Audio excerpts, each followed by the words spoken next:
Thank you for tuning into Car Rider Line. I'm Sydney Hunt, Senior Communications Specialist for Clear Creek ISD. So this week is Public School Volunteer Week, and so we're bringing you a special episode this week, and we thought it would be a great time to also take a moment to spotlight some of our amazing volunteers in CCISD who dedicate so much time and effort into supporting our students, staff, and school district as a whole in so many ways. So we're actually joined by a special volunteer this morning, as well as Dr. Sharon Lopez, principal of Clearbrook High School, and Miss Chris Austin. So thank you both for being here today and joining us. So each year in May as well, we host a volunteer and partnership celebration where we ask each of our campuses to nominate a person or volunteer or partner organization who has really went above and beyond for their school this year. And so Dr. Lopez, I think you have a special announcement to start off our podcast. Yes, I would like to announce that Chris is our Volunteer of the Year for Clearbrook High School. Oh my goodness. Yes. Wow. We're surprising her right now. Okay. Surprise. You have done so much for Clearbrook students just throughout the years. Me being back on the Clearbrook High School for the past 2 years, you have supported us with several donations and supported our seniors in need program, and we just really appreciate the support that you have provided, and it really impacts a lot of students and impacts the seniors and the senior in need, but also impacts us a lot of families at Christmas and Thanksgiving time. We really appreciate that and just wanted to show that appreciation. Wow. Well, thank you so very much. Completely unexpected. Congratulations. So, yeah, thank you. And sorry for springing that on you, but we wanted to recognize you in a special way for also being here today. And we always get the most special stories from each of our schools, and Dr. Lopez's nomination really touched our hearts. So we wanted to bring you on the show today to talk about that and the different ways you've contributed, which maybe even inspire someone who's listening or watching to get involved in volunteering in CCISD, because it's so important to us, and we really, truly love and support our volunteers and partners.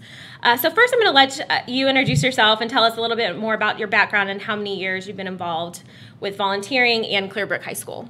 Excellent. Okay. Well, my name is Chris Austin, and I am actually employed at Mary Queen Catholic Church in Friendswood, and that's how I ended up getting connected with volunteering with Clearbrook. I actually live right behind Clearbrook High School. Mm-hmm. Kids went there and whatnot, but I'm in charge of the social ministries at Mary Queen, and I had a volunteer that came up to me that had heard of a young girl who was living in her car.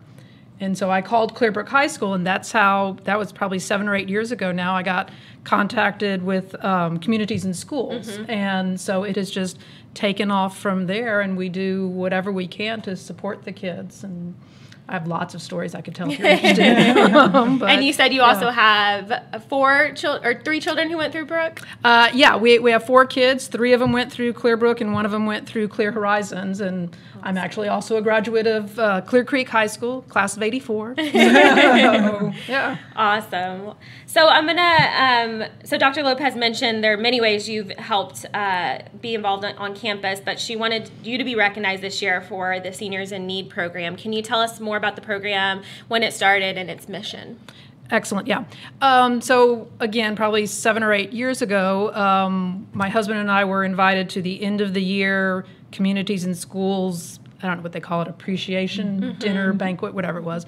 And one of the speakers was talking about one of their success stories where they had a senior who had gotten himself into college, and he went away to college, and he went into the dorm, and nobody had ever told him that he was supposed to supply the sheets and the blankets and everything. I guess he thought it was more like a hotel room. Right. And so he didn't know what to do. So he called his communities and schools person, and they got it all fixed. And that has stayed with me all of these years. And although we can't fix the problem, we can fix it for a few kids at Clearbrook High School. And so every year, we go through the counselor, we go through Connie Maldonado and the communities and schools, and we get some names of graduating seniors who have gotten themselves into college and the ones that are going to be going away to college. And we do a thing, it's called dorm in a bag. And so they get to go online and they get to pick what color sheets they want. And do they want the bathroom scrunchie or do they want shower shoes? And they get to select what they want. And then we pay for it and it gets delivered. Some years we're also able to do laptops, which is huge because you can't really do college without a laptop anymore. And we're able to do that because we have just as you have wonderful volunteers, we have wonderful volunteers and benefactors at our church, and that allows us to do things like that. And it's wonderful. It's easy to pull stuff like that together when you have stories. Right. Stories are everything. And so when you can tell the story of the boy 10 years ago who didn't know that he needed to bring stuff to his dorm room, you can use that story to help encourage other people to do what they can. Absolutely. How many kids do you think you've helped out over the past years? I'm going to say maybe about 25, maybe. And I don't have the numbers for this year yet, so we haven't finished this year yet. But yeah, I'd say maybe about 25. Yeah. That's awesome. And Dr. Lopez, can you talk through what you've seen on the campus level and how this program has just helped change the lives of some of the students there? Oh, it has made a huge impact. What I've seen is we have such great students and intelligent students that a lot of these students are applying for these academic scholarships and doing what they need to do to get their education funded.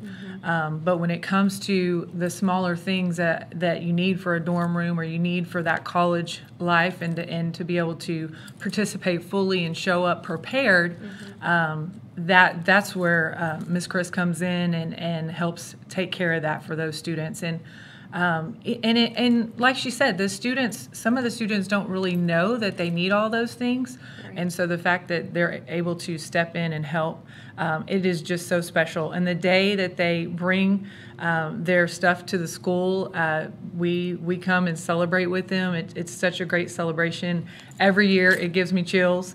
And then, the years that she's able to provide them with that laptop, that's even an extra surprise for the students because they get that surprise with the dorm stuff, but then they don't really know they're getting the laptop. And so she brings that in, and it just that is like the icing on the cake for them. You can see a relief in their face, wow, I'm going to be prepared for this, because they know they're prepared academically because they have applied themselves and they've been awarded these scholarships, and that it takes something off their mind that we know that they probably in the back of their mind are worried about what else do they need for college. And so this just helps. This is another step to help them be more prepared. It's one less thing, like you said, they have to worry about. And stuff for the dorm can add up. And so not knowing every single thing that you need, you basically have to fund a small apartment almost. Absolutely. And so for the students who may not know, I can see how life-changing that could be.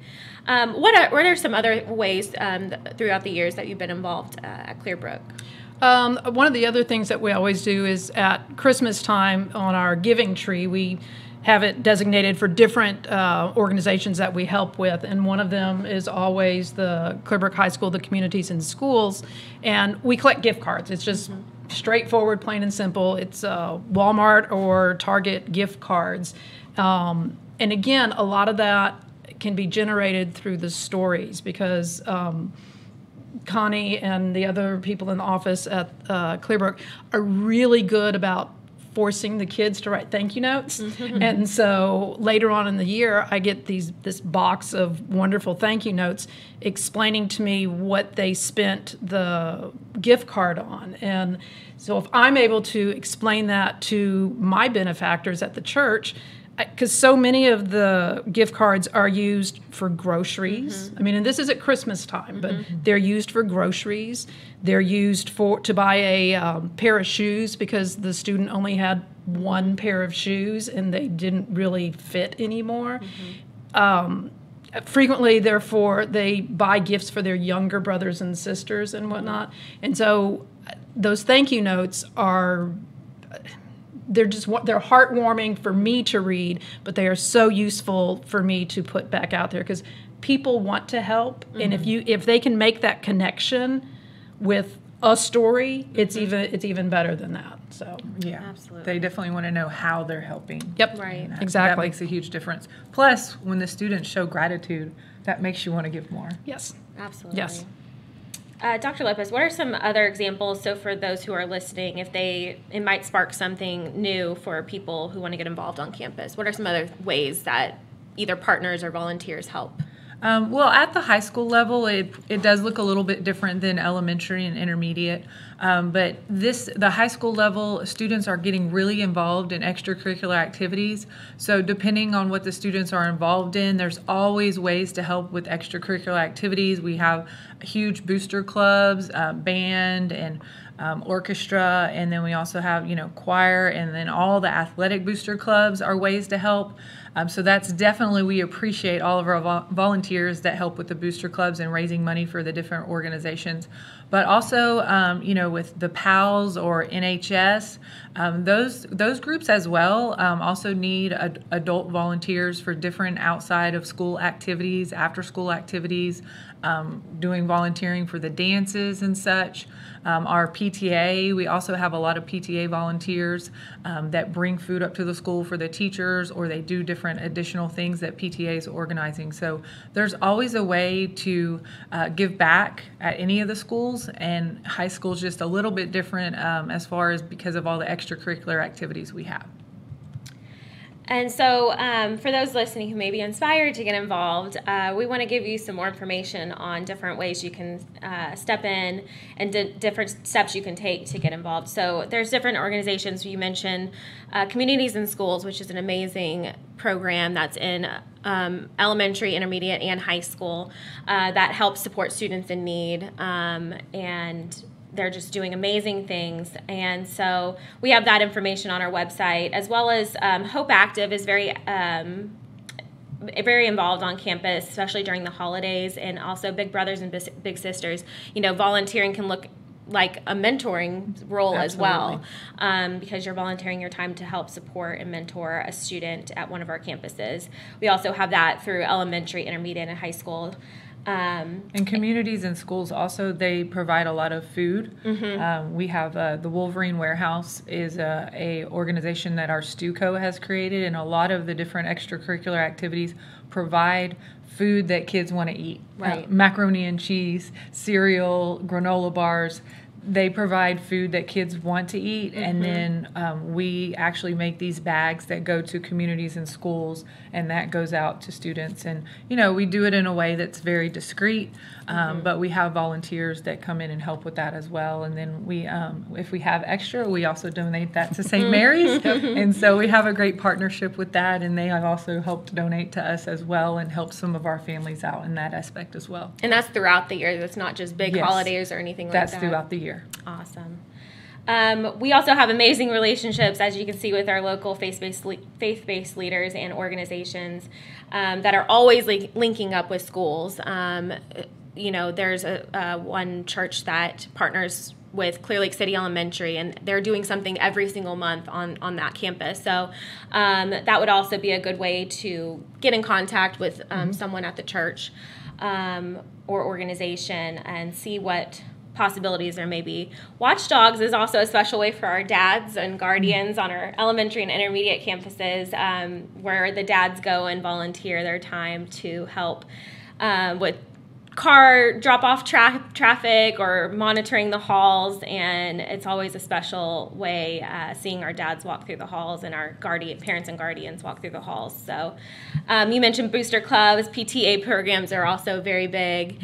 And so if you visit ccisd.net/volunteer, there's a full list of emails for the volunteer coordinators for each campus. Every single campus has an email, so if you want to maybe reach out to the volunteer coordinator to see what opportunities they may have available for you, you can fill out the volunteer application as well. So if you think that you're going to be involved on campus, you do have to fill one of those out. So those are just some of the examples that might spark some inspiration.